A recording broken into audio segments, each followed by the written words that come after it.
Anda mencari cara mudah dan murah untuk mencerahkan kulit wajah secara semula jadi? Cubalah masker buah persik dan yogurt yang boleh anda sediakan sendiri di rumah dengan bahan yang mudah didapati. Buah persik kaya dengan vitamin C dan antioksidan yang sangat berkesan dalam melindungi kulit daripada kerosakan akibat radikal bebas serta membantu mencerahkan tona kulit secara perlahan tetapi pasti.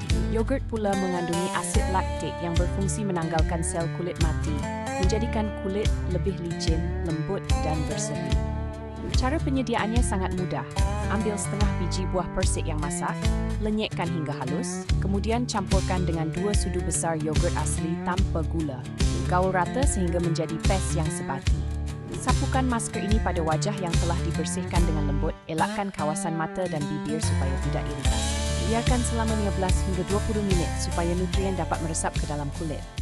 Selepas itu, bilas dengan air suam hingga bersih.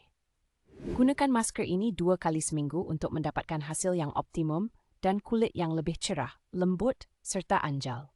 Selain itu, masker ini sesuai untuk semua jenis kulit, termasuk kulit sensitif kerana tidak mengandungi bahan kimia berbahaya. Dengan rutin penjagaan kulit yang konsisten menggunakan bahan semula jadi ini, anda akan dapat melihat perubahan positif pada kulit wajah anda.